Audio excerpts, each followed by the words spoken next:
Hello student, आज मैं आपको भूगोल विषय की पाठ योजना बता रही हूँ जिसका हमारा टॉपिक है हिमालय की नदियाँ। तो देखो, हमें ऐसे ही फॉर्मेट ऐसे ही लिख देना है। इसमें दिनांक, कक्षा, कालांश, विद्यालय, जिस विद्यालय में हम पढ़ाने जा रहे हैं। विषय हमारा भूगोल है, पाठ्य प्रकरण है हमारा हिमालय की नदियाँ।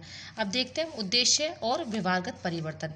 उद्देश्य में फर्स्ट है ज्ञानात्मक। विद्यालय हिमालय की नदियों के बारे में तथ्यों का प्रत्यस्मरण व प्रत्याभिज्ञान कर सकेंगे। दूसरा है अवबोध।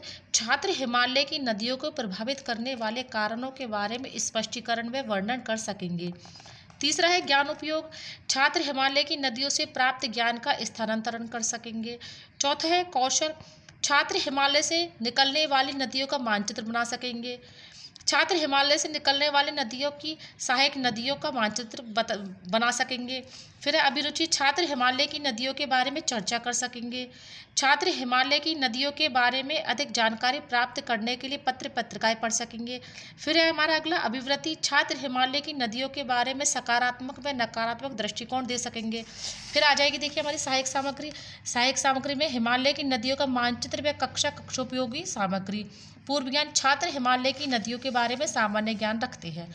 फिर है प्रस्तावना। प्रस्तावना में देखिए छात्राध्यापिका क्रिया और छात्र क्रिया। इसमें पहला प्रश्न है हमारा, लूनी नदी किस पहाड़ी से निकलती है। तो प्रस्तावना प्रश्न में क्या है, जो पहले प्रश्न का उत्तर होता है उसी से दूसरा प्रश्न बनता है।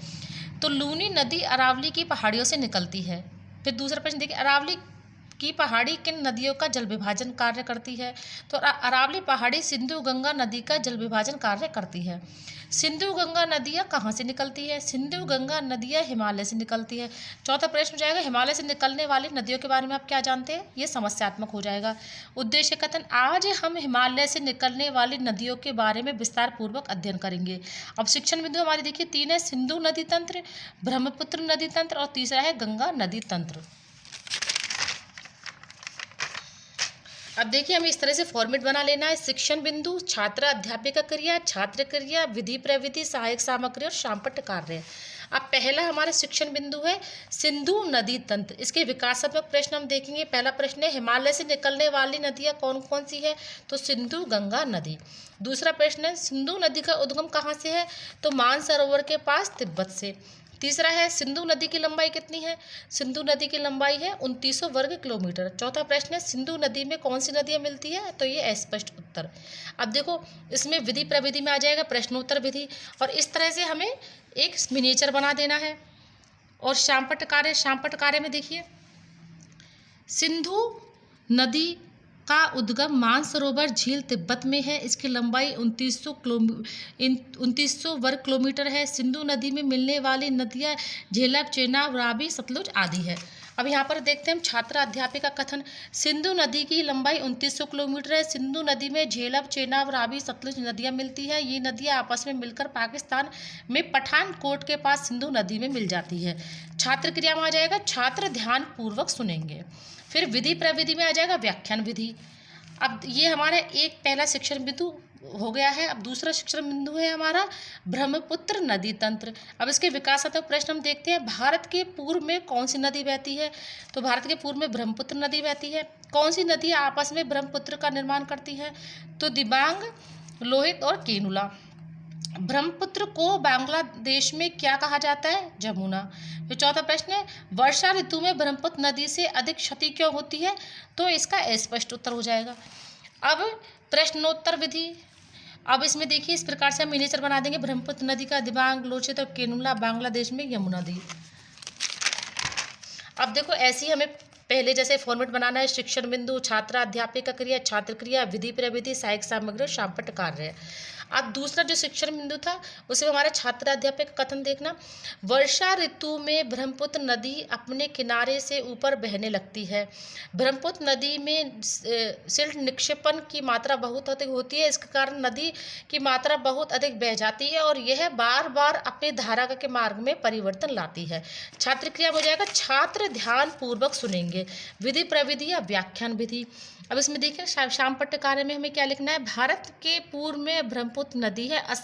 असम में ब्रह्मपुत्र का निर्माण दिबांग, लोइंग नदियाँ करती हैं। बांग्लादेश में इस नदी को जमुना कहते हैं। अब हमारा तीसरा शिक्षण बिंदु है गंगा नदी तंत्र। इसमें विकासात्मक प्रश्न देखते हैं। पहला प्रश्न है, गंगा नदी में कौन सी नदियां मिलती है?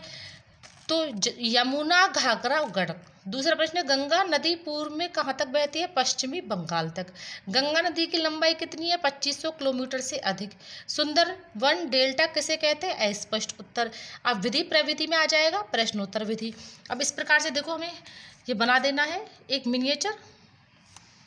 फिर अब देखते हैं छात्राध्यापिका कथन। गंगा व ब्रह्मपुत्र नदी के जल वाली यह वृहद नदी बंगाल की खाड़ी में मिल जाती है। यह डेल्टा कहलाता है। सुंदरवन डेल्टा के नाम से वहाँ पाए जाने वाले सुंदरी पादप से लिया गया है। छात्र ध्यान पूर्वक सुनेंगे।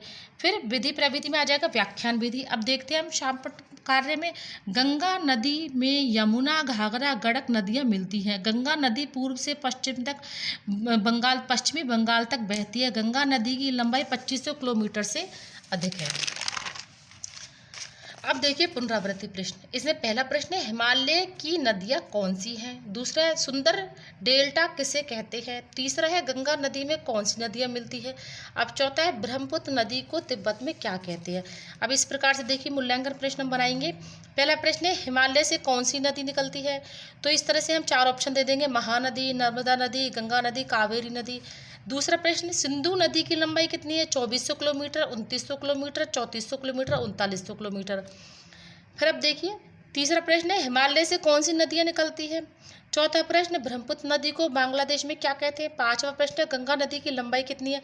फिर गृह कार्य देखिए, हिमालय की नदियों के बारे में विस्तार से समझाइए। शब्द सीमा हम लिख देंगे 100 शब्दों में, इसका उत्तर हमें देना है। तो देखिए इस प्रकार के पैटर्न को हम ध्यान में रखकर भूगोल के और भी प्रकरण का हम पाठ योजना बना सकते हैं। धन्यवाद।